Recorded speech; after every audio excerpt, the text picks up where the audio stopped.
इस सीमा प्रहरियों ने ना धूप देखी, ना ठंड देखी, बारिश, कहीं पर घने जंगल, कहीं पर बर्फीली चोटियां,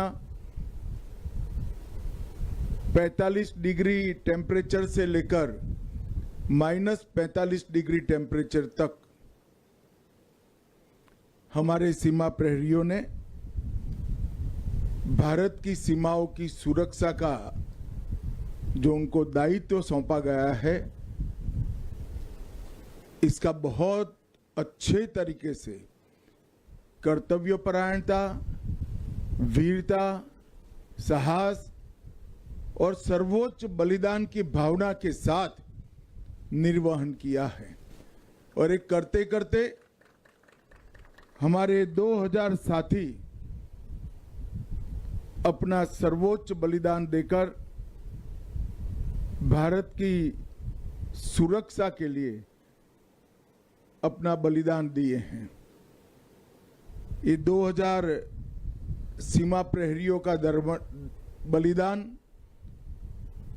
न केवल बीएसएफ, न केवल भारत सरकार, 140 करोड़ भारतीयों पर बीएसएफ का एक प्रकार से ऋण है और उस पर पूरा देश गर्व करता है। आज मैं यहाँ पर आया हूँ तब मुझसे वृक्षारोपण कराया गया और आयोजकों को मैं बहुत बहुत साधुवाद देना चाहता हूँ कि खिजड़ी के वृक्ष का वृक्षारोपण मुझसे कराया गया। हम सब जानते हैं ये रेगिस्तान में खिजड़ी का वृक्ष एक तरीके से रेगिस्तान की तो संभाल करता ही है, मगर पूरे रेगिस्तान के लिए ये एक प्रकार से कल्प वृक्ष से जरा भी कम नहीं। और आप लोगों ने, पूरे सीमा प्रहरियों ने वृक्षारोपण के लिए भी बहुत बड़ा योगदान किया है। 2019 में जब तय किया गया कि सभी सीएपीएफ वृक्षारोपण करेंगे, तब लुटियन के गलियारों में बहुत चर्चा थी इस विषय की, मगर अलग अलग भाव से निर्णय को देखने वाले सभी लोगों को मैं आज कहना चाहता हूं कि पीछे मुड़कर देखते हैं तो 7 साल में 7 करोड़ 35 लाख वृक्ष हमारे जवानों ने बोने का काम किया है, जो आने वाले दिनों में जलवायु परिवर्तन और पृथ्वी के तापमान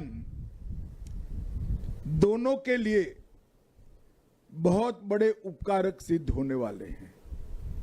मित्रों, आज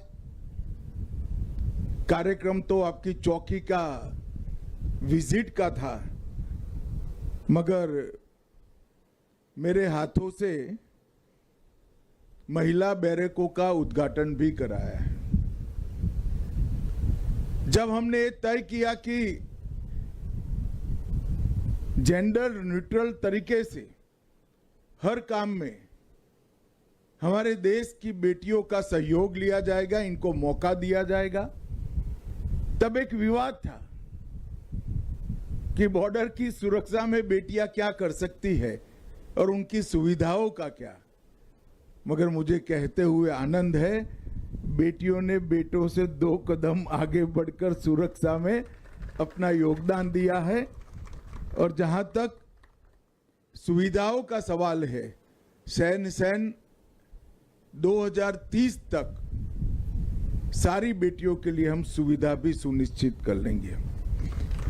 राजस्थान में 79 बैरक स्वीकृत हुए हैं, लगभग 40 करोड़ के खर्चे से। उसमें से 67 बैरक आज जो 14 लोकार्पित हुए, इसके साथ 67 बैरक का काम समाप्त हो गया है। अब सिर्फ 12 बैरक बाकी हैं जिनका कार्य प्रगति पर है, और मैं आशा रखता हूं कि कुल मिलाकर बीएसएफ जिन सीमाओं की चौकी करती है, निगरानी करती है, वो सीमाओं पर 360 बैरक 200 करोड़ के खर्चे से बनने थे। ये समाप्त होने के बाद हमारी बेटियों के लिए यहाँ ड्यूटी करना बहुत सुविधापूर्ण होगा। मैं बीएसएफ के जवानों का ऑपरेशन सिंदूर के दौरान जो प्रदर्शन रहा, उसकी भी भूरी भूरी प्रशंसा करना चाहता हूं। हर जगह पे जहां मोर्चा संभाला था बीएसएफ ने, वो डट कर रहे, न केवल डट कर रहे, सीमांत जिलों के नागरिकों का हौसला बनाए रखने में भी बीएसएफ ने बहुत बड़ा योगदान किया। और जहां जरूरत पड़ी वहां पाकिस्तान को मुंह तोड़ जवाब देने का काम भी बीएसएफ के जवानों ने किया, जो आपकी हमेशा की परंपरा है। मित्रों, आज मैं ऐतिहासिक चौकी सांचू पर आया हूं। मेरे मन में कितने ही समय से एक इच्छा थी कि सांचू चौकी को एक बार देख कर आए। मैं भारत सरकार में गृह मंत्री बनने के पहले भी इच्छा थी, और आज बीएसएफ ने मेरा कार्यक्रम सांचू की ऐतिहासिक चौकी पर लगाया है। ये मेरे लिए बहुत हर्ष का विषय है। 1965 के पाक भारत युद्ध में उस समय सांचू की आबादी उस समय भी 500 से ज्यादा थी, और आरएसी की चौकी यहां से लगभग 25 किलोमीटर पीछे थी। रणजीतपुरा गांव है, वहां पर थी। मगर जब 3 आरएसी और 13 ग्रेनेडियर के जांबाज जवानों ने सूचना मिली कि सांचू पर कब्जा करने के लिए पाकिस्तान ने शुरुआत करी है, तब भीषण हमला कर सांचू को भारत की सीमा में रखने का काम हमारे जवानों ने किया था, और पाकिस्तान को पीठ दिखाकर यहां से भागना पड़ा था। आज भी 3 आरएसी हर वर्ष बड़े गर्व के साथ विजय उत्सव बनाती है, जो अब 12वीं वाहिनी बीएसएफ की बन चुकी है। और वो विजय दिन का नाम भी सांचू दिवस रखा गया है।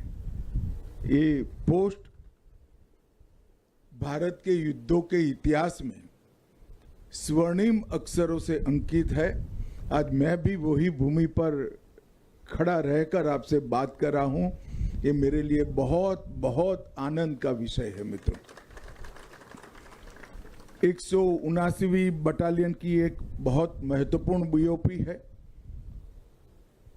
और हमने पूरे राजस्थान के रेगिस्तान में एक लेटरल रोड के निर्माण का कार्य शुरू किया है, जो आपकी ढेर सारी असुविधाओं को समाप्त करने में काम आएगा।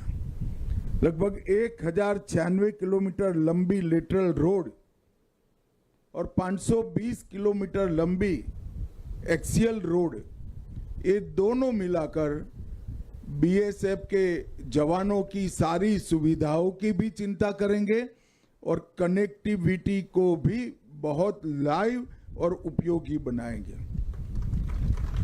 यहां पर ही न्यू डिजाइन फेंसिंग लगाने का काम चल रहा है, और राजस्थान की लगभग 180 चौकियों पर पीने का पानी पाइपलाइन से पहुंचाने का भी काम पूर्ण हुआ है। मित्रों, अब हमने बीएसएफ की परंपरागत ड्यूटी को नए डायमेंशन से देखना पड़ेगा। अब तक जो हम करते आए हैं, सीमा के उस पार से कोई हमारी सीमाओं का अतिक्रमण न करे, अवैध स्मगलिंग पर नजर रखना, घुसपैठ पर नजर रखना और अहरनिश इनकी सीमा पार की गतिविधियों को हमारे सुरक्षा के दृष्टिकोण से नजर में रखकर हमारी तैयारियों को भी पैनी करना। मगर अब जिस तरह से देश को नुकसान करने के लिए आमादा जो तत्व है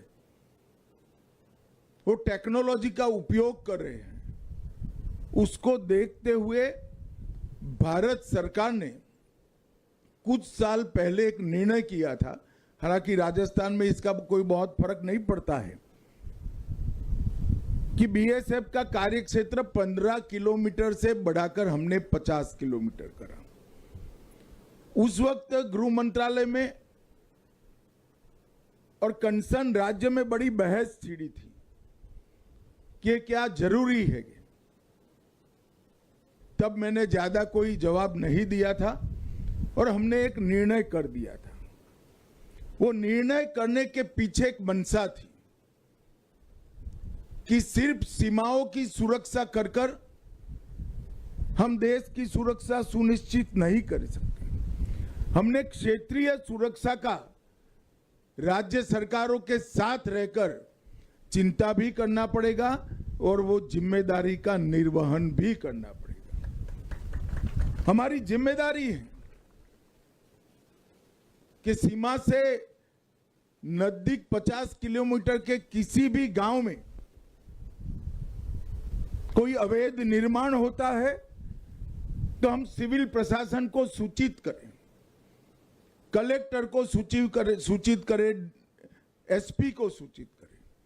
हमारी जिम्मेदारी है कि 50 किलोमीटर की बॉर्डर तक के सभी गांवों में जनसांख्यिकी का परिवर्तन हो रहा है, कृत्रिम परिवर्तन हो रहा है, तो उसके प्रति सजग रहकर राज्य सरकार को आगाह करें।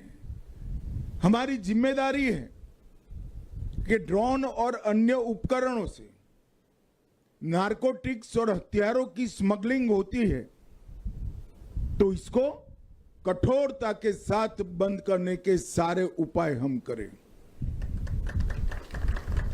भारत सरकार ड्रोन रोधी संयंत्र लगाने की शुरुआत अगले 6 माह में ही कर लेगी, परंतु ड्रोन उतरता तो भारत की भूमि में है।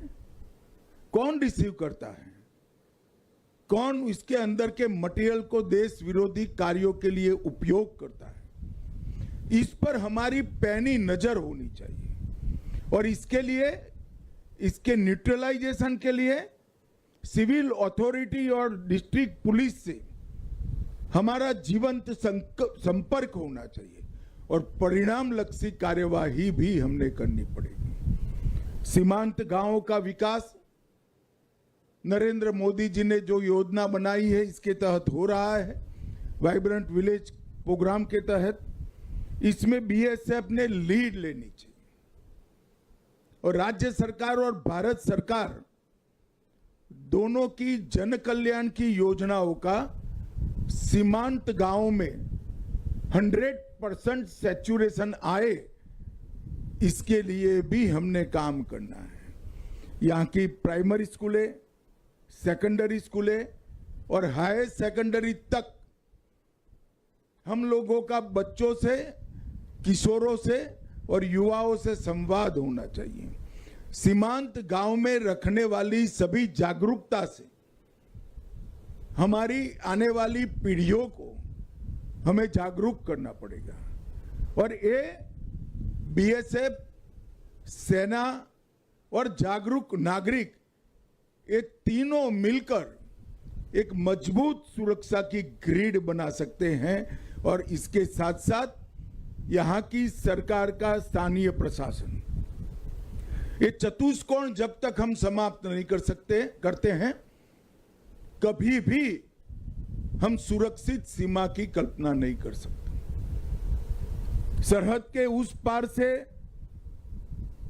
पैदा होने वाले सारे खतरों पर हमारी नजर तो होनी ही चाहिए, मगर सरहद के उस पार से सरहद के अंदर जिन लोगों का उपयोग कर कर आंतरिक खतरा होता है, उस पर भी हमारी नजर होनी चाहिए और उसको भी निर्दयता के साथ कानून के तहत कार्यवाही करनी चाहिए। इस प्रकार की एक चतुष्कोणीय सुरक्षा ग्रिड ही हमारे कंप्लीट सुरक्षा ग्रिड की कल्पना को पूरी कर सकती है। मैं कुछ दिन पहले बिहार के सीमांचल में गया था।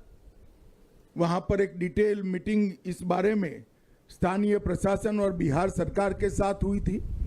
आज भी दोपहर के बाद स्थानीय प्रशासन, मुख्यमंत्री जी और सीमा सुरक्षा बल के डीजी और गृह मंत्रालय की एक संयुक्त मीटिंग है।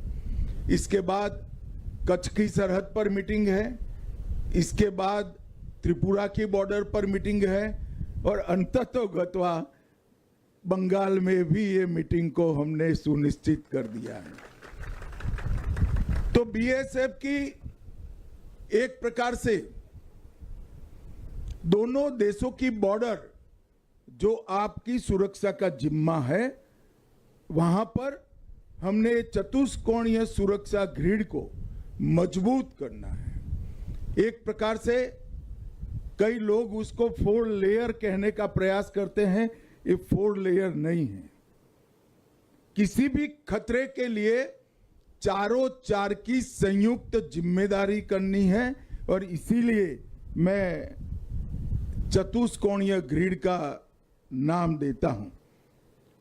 मित्रों, 2014 में नरेंद्र मोदी जी के प्रधानमंत्री बनने के बाद इस देश के सुरक्षा परिदृश्य में आमूलचूल परिवर्तन आए हैं। सेना का आधुनिकीकरण हो रहा है। हमारी बॉर्डर सिक्योरिटी फोर्सेस का भी हम बहुत अच्छे तरीके से एक प्रकार से कंप्लीट सुरक्षा सुनिश्चित हो उस तरह से आधुनिकीकरण करने जा रहे हैं। और जहां जहां भी कुछ बड़े प्रयास आतंकवादियों द्वारा किए जाते हैं, वहां रूथलेसली उनको मुंह तोड़ जवाब भी देने की नीति भारत सरकार ने अपनाई है। मगर मैं मानता हूं कि प्रयास होने के बाद हमें जवाब देना पड़े, ये स्थिति ठीक नहीं है। हमें सुनिश्चित करें कि कोई प्रयास करने की हिम्मत ही न करे, ऐसी सीमा बनाने की जिम्मेदारी हमारी है। और यह वाइब्रेंट विलेज प्रोग्राम और ये चतुष्कोणीय सुरक्षा ग्रिड के माध्यम से ही हो सकता है। मित्रों, आज इस ऐतिहासिक चौकी पर सुबह 7 बजे से जहां गर्मी शुरू हो जाती है, दूर दूर तक रेगिस्तान दिखाई पड़ता है। वहां अपने घर से दूर अपने जीवन का सुवर्ण काल आप भारत माता को समर्पित कर रहे हैं। हम सबके हृदय में आपके लिए मान, सम्मान और गौरव की भी लागणी है। वो इसलिए है कि आज सीमा के अंदर सिविलियन, हमारे देश के नागरिक चैन की नींद इसलिए सो पा रहे हैं कि सीमा पर मेरे सीमा प्रहरी अहर्निश दिन रात ये ड्यूटी निभा रहे हैं। मैं पूरे देश की ओर से सिंबॉलिक तरीके से सांचू चौकी के जवानों के माध्यम से सारे बीएसएफ के सीमा प्रहरियों को बहुत बहुत संवेदना के साथ प्रणाम करना चाहता हूं कि आपका ये पराक्रम, आपकी देशभक्ति, आपकी साहस और आपकी वीरता ये देश को सुरक्षित बनाए हुए है। आपकी सुविधा के लिए भारत सरकार कोई कमी नहीं छोड़ेगी और विश्व की अच्छे से अच्छी टेक्नोलॉजी भी अगले 1 साल में आपको उपलब्ध कराई जा रहेगी। मगर इस सब के साथ भी आपका समर्पण का मूल्य कम नहीं होगा, ये सुनिश्चित है। फिर से एक बार अनंत अनंत शुभकामनाएं देकर मेरी बात समाप्त करता हूं। वंदे मातरम।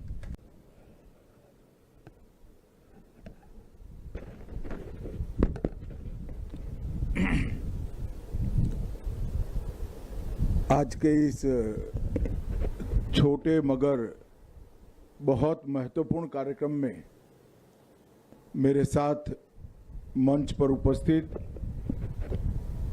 राजस्थान के लोकप्रिय मुख्यमंत्री श्रीमान भजनलाल शर्मा जी,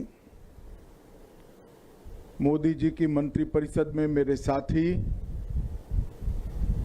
यहीं के सांसद श्रीमान अर्जुन राम मेघवाल जी, केंद्रीय गृह सचिव श्री गोविंद मोहन जी, निर्देशक आसूचना ब्यूरो श्री तपन कुमार डेका जी, सचिव सीमा प्रबंधन डॉक्टर राजेंद्र कुमार जी, बीएसएफ के महानिर्देशक श्री प्रवीण कुमार जी और आज यहाँ पर उपस्थित सभी सीमा प्रहरियों को मेरा राम राम नमस्कार।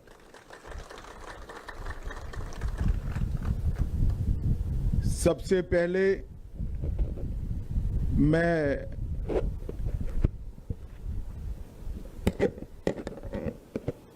बीएसएफ के 2000 से ज्यादा शहीद सीमा प्रहरियों को मनपूर्वक याद करना चाहता हूं। जब से बीएसएफ की स्थापना हुई तब से इस सीमा प्रहरियों ने ना धूप देखी, ना ठंड देखी, बारिश, कहीं पर घने जंगल, कहीं पर बर्फीली चोटियां, 45 डिग्री टेम्परेचर से लेकर -45 डिग्री टेम्परेचर तक हमारे सीमा प्रहरियों ने भारत की सीमाओं की सुरक्षा का जो उनको दायित्व सौंपा गया है, इसका बहुत अच्छे तरीके से कर्तव्यपरायणता, वीरता, साहस और सर्वोच्च बलिदान की भावना के साथ निर्वहन किया है। और एक करते करते हमारे 2000 साथी अपना सर्वोच्च बलिदान देकर भारत की सुरक्षा के लिए अपना बलिदान दिए हैं।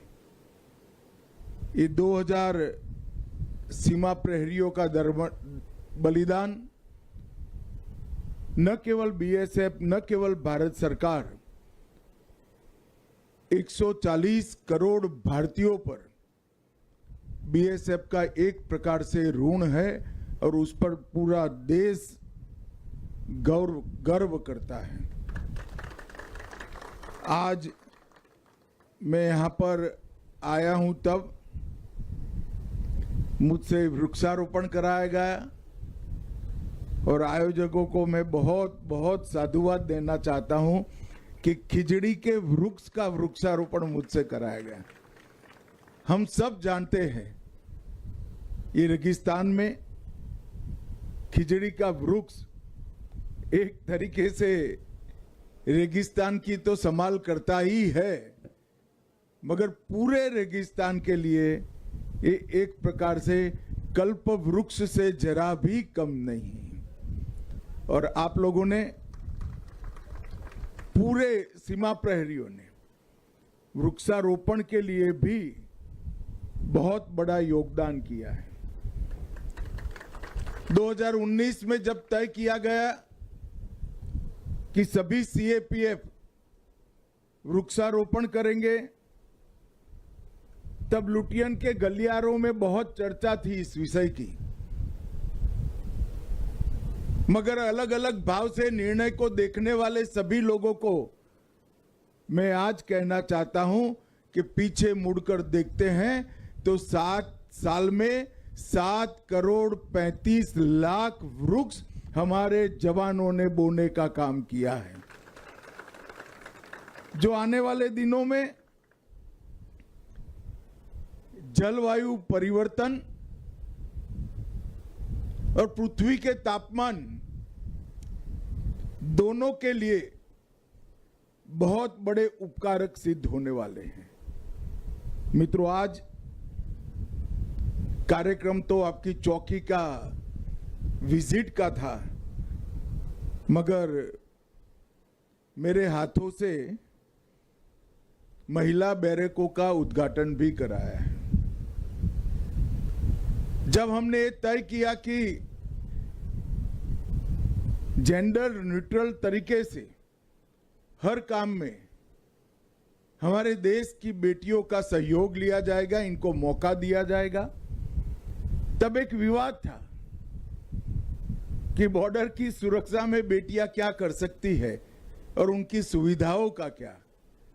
मगर मुझे कहते हुए आनंद है, बेटियों ने बेटों से 2 कदम आगे बढ़कर सुरक्षा में अपना योगदान दिया है। और जहां तक सुविधाओं का सवाल है, सैन 2030 तक सारी बेटियों के लिए हम सुविधा भी सुनिश्चित कर लेंगे। राजस्थान में 79 बैरक स्वीकृत हुए हैं, लगभग 40 करोड़ के खर्चे से। उसमें से 67 बैरक आज जो 14 लोकार्पित हुए, इसके साथ 67 बैरक का काम समाप्त हो गया है। अब सिर्फ 12 बैरक बाकी है जिनका कार्य प्रगति पर है।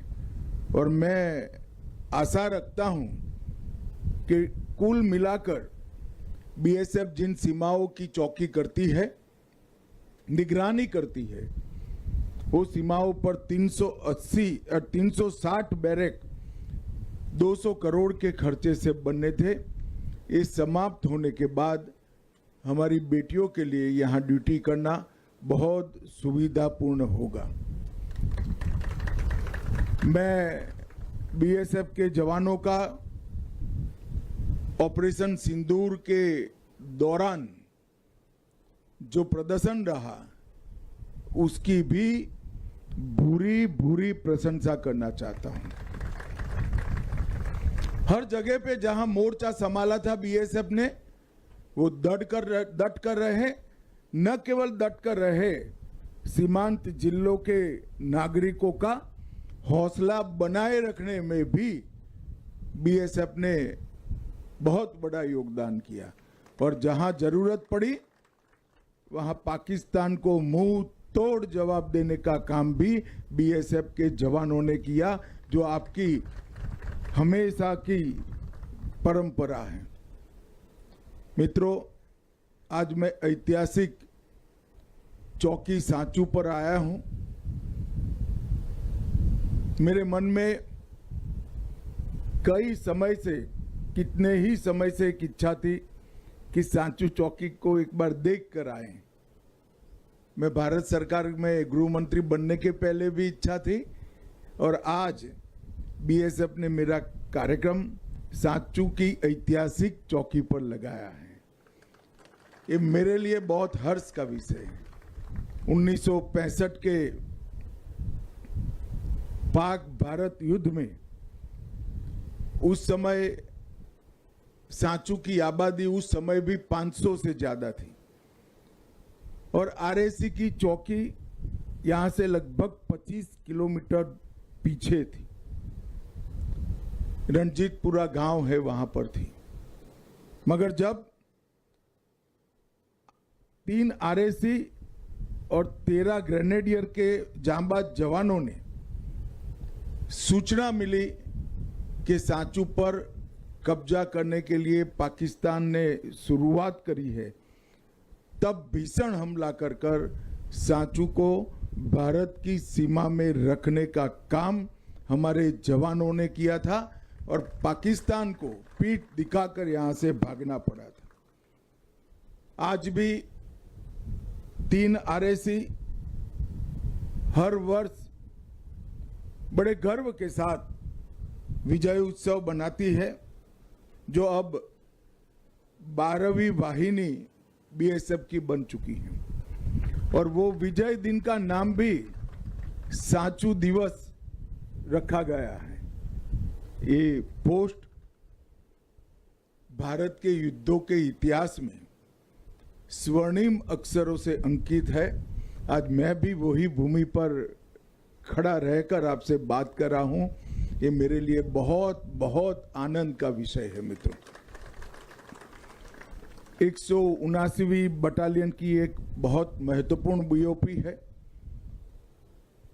और हमने पूरे राजस्थान के रेगिस्तान में एक लेटरल रोड के निर्माण का कार्य शुरू किया है, जो आपकी ढेर सारी असुविधाओं को समाप्त करने में काम आएगा। लगभग 1096 किलोमीटर लंबी लेटरल रोड और 520 किलोमीटर लंबी एक्सियल रोड, ये दोनों मिलाकर बीएसएफ के जवानों की सारी सुविधाओं की भी चिंता करेंगे और कनेक्टिविटी को भी बहुत लाइव और उपयोगी बनाएंगे। यहां पर ही न्यू डिजाइन फेंसिंग लगाने का काम चल रहा है और राजस्थान की लगभग 180 चौकियों पर पीने का पानी पाइपलाइन से पहुंचाने का भी काम पूर्ण हुआ है। मित्रों, अब हमने बीएसएफ की परंपरागत ड्यूटी को नए डायमेंशन से देखना पड़ेगा। अब तक जो हम करते आए हैं, सीमा के उस पार से कोई हमारी सीमाओं का अतिक्रमण न करे,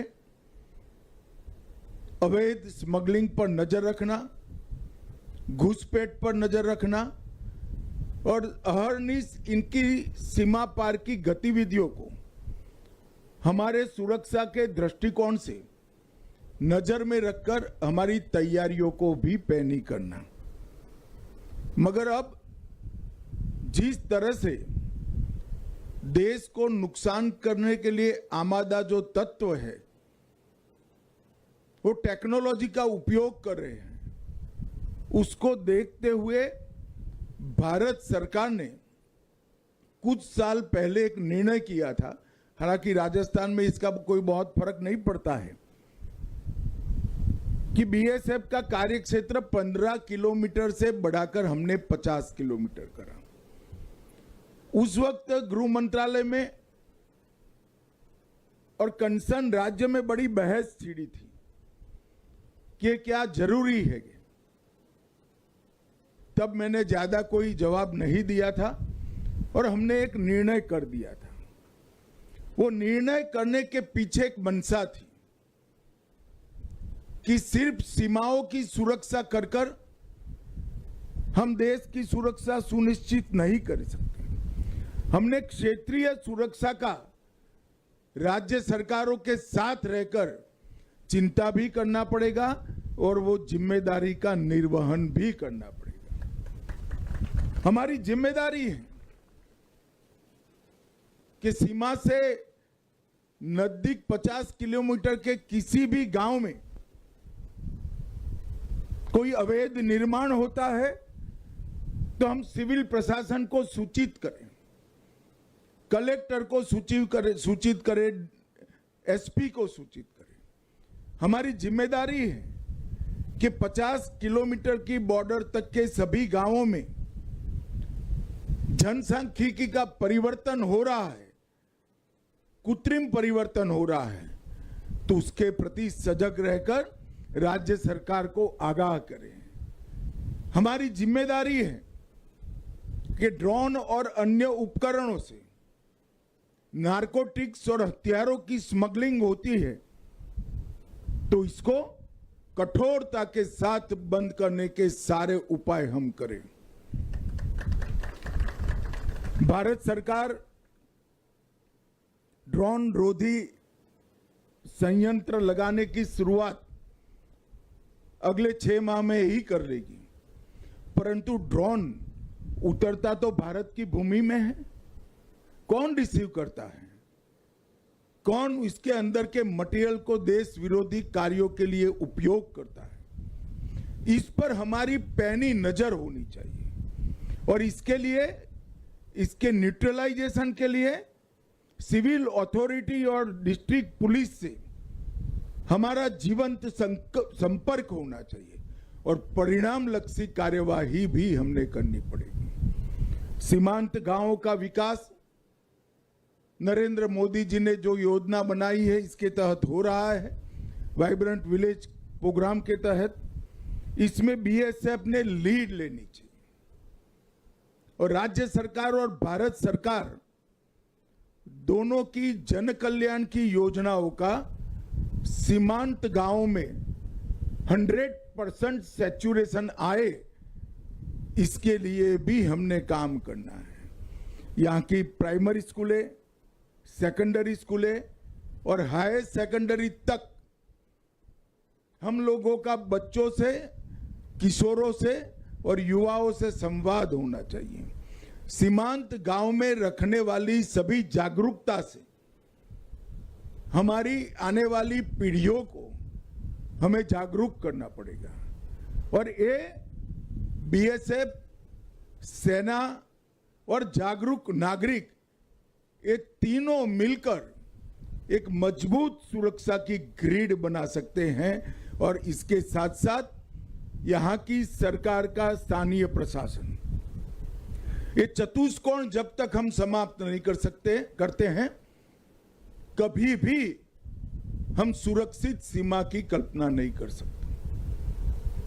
सरहद के उस पार से पैदा होने वाले सारे खतरों पर हमारी नजर तो होनी ही चाहिए, मगर सरहद के उस पार से सरहद के अंदर जिन लोगों का उपयोग कर आंतरिक खतरा होता है उस पर भी हमारी नजर होनी चाहिए और उसको भी निर्दयता के साथ कानून के तहत कार्यवाही करनी चाहिए।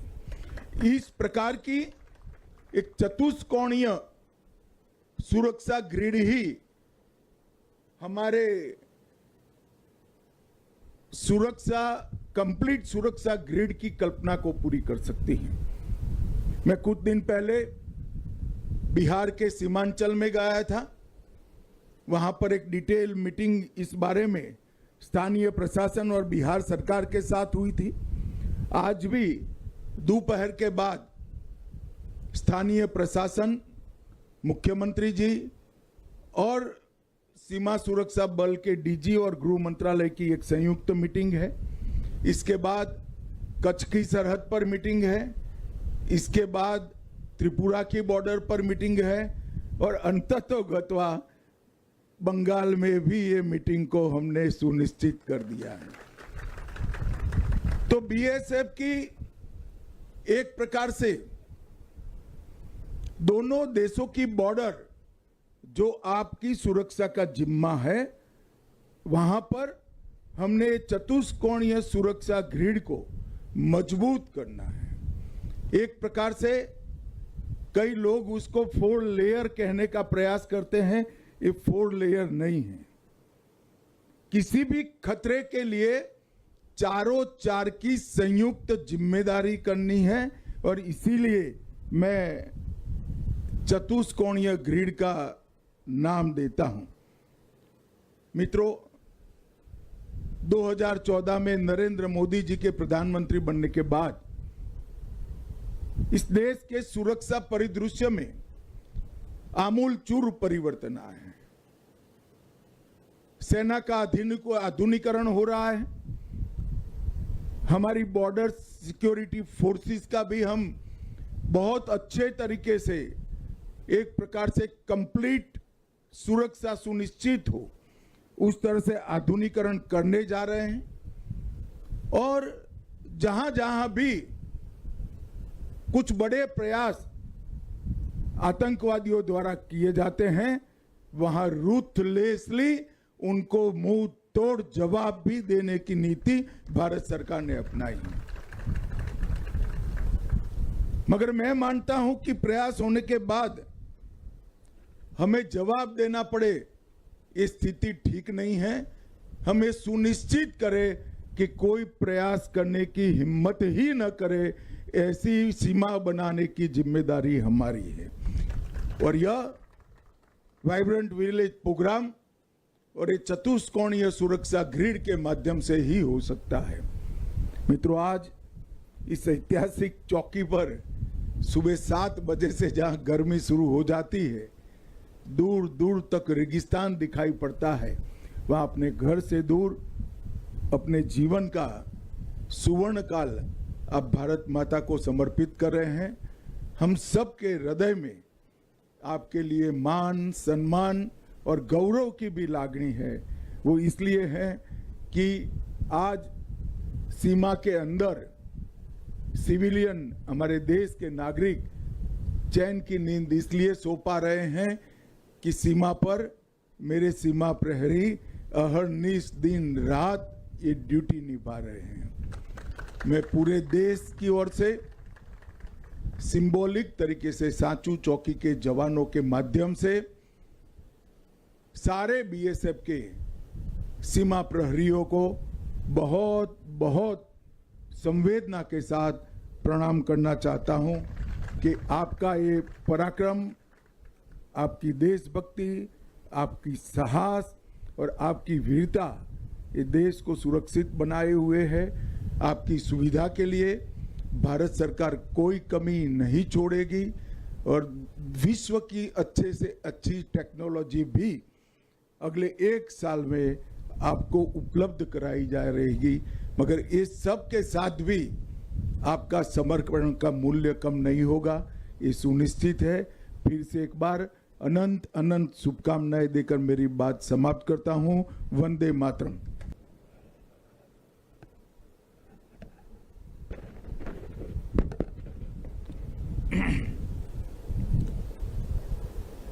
आज के इस छोटे मगर बहुत महत्वपूर्ण कार्यक्रम में मेरे साथ मंच पर उपस्थित राजस्थान के लोकप्रिय मुख्यमंत्री श्रीमान भजनलाल शर्मा जी, मोदी जी की मंत्रिपरिषद में मेरे साथी, यहीं के सांसद श्रीमान अर्जुन राम मेघवाल जी, केंद्रीय गृह सचिव श्री गोविंद मोहन जी, निर्देशक आसूचना ब्यूरो श्री तपन कुमार डेका जी, सचिव सीमा प्रबंधन डॉक्टर राजेंद्र कुमार जी, बीएसएफ के महानिर्देशक श्री प्रवीण कुमार जी और आज यहाँ पर उपस्थित सभी सीमा प्रहरियों को मेरा राम राम नमस्कार।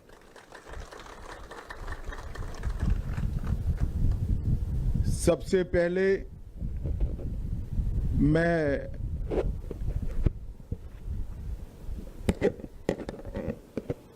बीएसएफ के 2000 से ज्यादा शहीद सीमा प्रहरियों को मनपूर्वक याद करना चाहता हूं। जब से बीएसएफ की स्थापना हुई तब से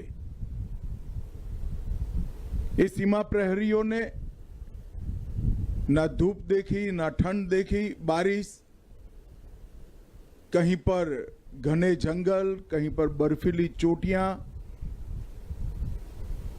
45 डिग्री टेम्परेचर से लेकर -45 डिग्री टेम्परेचर तक हमारे सीमा प्रहरियों ने भारत की सीमाओं की सुरक्षा का जो उनको दायित्व सौंपा गया है,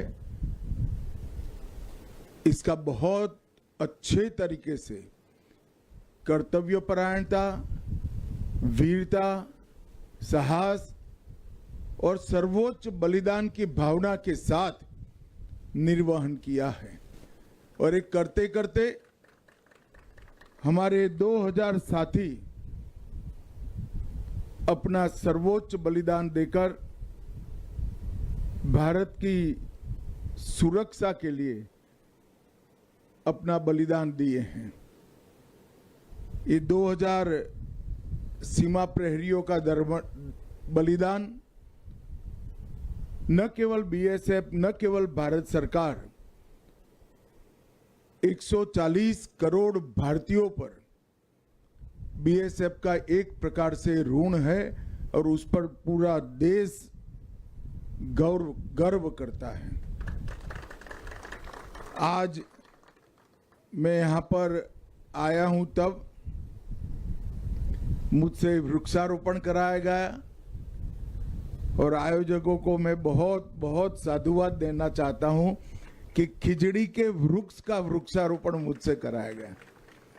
हम सब जानते हैं ये रेगिस्तान में खिजड़ी का वृक्ष एक तरीके से रेगिस्तान की तो संभाल करता ही है, मगर पूरे रेगिस्तान के लिए ये एक प्रकार से कल्प वृक्ष से जरा भी कम नहीं। और आप लोगों ने, पूरे सीमा प्रहरियों ने वृक्षारोपण के लिए भी बहुत बड़ा योगदान किया है। 2019 में जब तय किया गया कि सभी सीएपीएफ वृक्षारोपण करेंगे, तब लुटियन के गलियारों में बहुत चर्चा थी इस विषय की, मगर अलग अलग भाव से निर्णय को देखने वाले सभी लोगों को मैं आज कहना चाहता हूं कि पीछे मुड़कर देखते हैं तो 7 साल में 7,35,00,000 वृक्ष हमारे जवानों ने बोने का काम किया है। जो आने वाले दिनों में जलवायु परिवर्तन और पृथ्वी के तापमान दोनों के लिए बहुत बड़े उपकारक सिद्ध होने वाले हैं। मित्रों, आज कार्यक्रम तो आपकी चौकी का विजिट का था, मगर मेरे हाथों से महिला बैरकों का उद्घाटन भी कराया है। जब हमने तय किया कि जेंडर न्यूट्रल तरीके से हर काम में हमारे देश की बेटियों का सहयोग लिया जाएगा, इनको मौका दिया जाएगा, तब एक विवाद था कि बॉर्डर की सुरक्षा में बेटियां क्या कर सकती है और उनकी सुविधाओं का क्या। मगर मुझे कहते हुए आनंद है, बेटियों ने बेटों से 2 कदम आगे बढ़कर सुरक्षा में अपना योगदान दिया है। और जहां तक सुविधाओं का सवाल है, सैन्य 2030 तक सारी बेटियों के लिए हम सुविधा भी सुनिश्चित कर लेंगे। राजस्थान में 79 बैरक स्वीकृत हुए हैं लगभग 40 करोड़ के खर्चे से। उसमें से 67 बैरक आज जो 14 लोकार्पित हुए, इसके साथ 67 बैरक का काम समाप्त हो गया है। अब सिर्फ 12 बैरक बाकी है जिनका कार्य प्रगति पर है। और मैं आशा रखता हूं कि कुल मिलाकर बीएसएफ जिन सीमाओं की चौकी करती है, निगरानी करती है, वो सीमाओं पर 360 बैरक 200 करोड़ के खर्चे से बनने थे।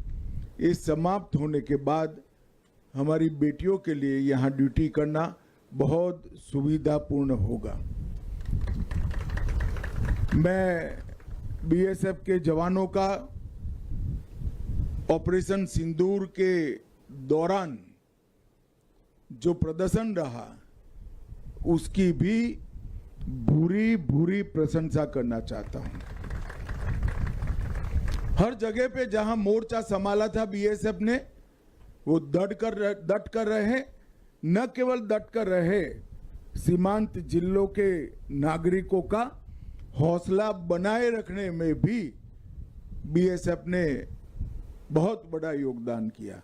और जहां जरूरत पड़ी वहां पाकिस्तान को मुंह तोड़ जवाब देने का काम भी बीएसएफ के जवानों ने किया, जो आपकी हमेशा की परंपरा है। मित्रों, आज मैं ऐतिहासिक चौकी सांचू पर आया हूं। मेरे मन में कई समय से, कितने ही समय से एक इच्छा थी कि सांचू चौकी को एक बार देख कर आए। मैं भारत सरकार में गृह मंत्री बनने के पहले भी इच्छा थी और आज बीएसएफ ने मेरा कार्यक्रम सांचू की ऐतिहासिक चौकी पर लगाया है। ये मेरे लिए बहुत हर्ष का विषय है। 1965 के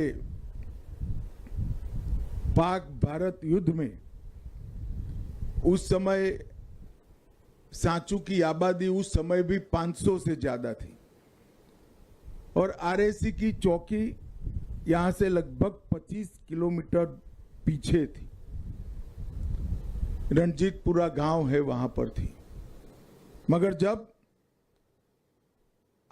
3 आरएसी और 13 ग्रेनेडियर के जांबाज जवानों ने सूचना मिली कि सांचू पर कब्जा करने के लिए पाकिस्तान ने शुरुआत करी है, तब भीषण हमला कर सांचू को भारत की सीमा में रखने का काम हमारे जवानों ने किया था और पाकिस्तान को पीठ दिखाकर यहां से भागना पड़ा था। आज भी 3 आरएसी हर वर्ष बड़े गर्व के साथ विजय उत्सव बनाती है, जो अब 12वीं वाहिनी बीएसएफ की बन चुकी है और वो विजय दिन का नाम भी सांचू दिवस रखा गया है। ये पोस्ट भारत के युद्धों के इतिहास में स्वर्णिम अक्षरों से अंकित है। आज मैं भी वही भूमि पर खड़ा रहकर आपसे बात कर रहा हूं। ये मेरे लिए बहुत बहुत आनंद का विषय है। मित्रों, 179वीं बटालियन की एक बहुत महत्वपूर्ण बीओपी है और हमने पूरे राजस्थान के रेगिस्तान में एक लेटरल रोड के निर्माण का कार्य शुरू किया है, जो आपकी ढेर सारी असुविधाओं को समाप्त करने में काम आएगा।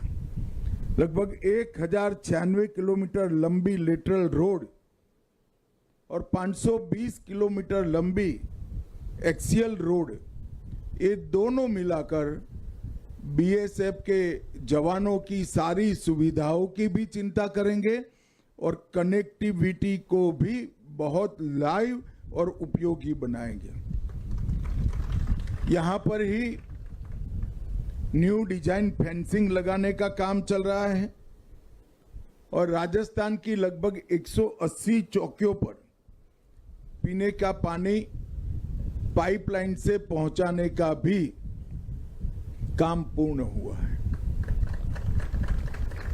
मित्रों, अब हमने बीएसएफ की परंपरागत ड्यूटी को नए डायमेंशन से देखना पड़ेगा। अब तक जो हम करते आए हैं, सीमा के उस पार से कोई हमारी सीमाओं का अतिक्रमण न करे, अवैध स्मगलिंग पर नजर रखना, घुसपैठ पर नजर रखना और अहरनिश इनकी सीमा पार की गतिविधियों को हमारे सुरक्षा के दृष्टिकोण से नजर में रखकर हमारी तैयारियों को भी पैनी करना।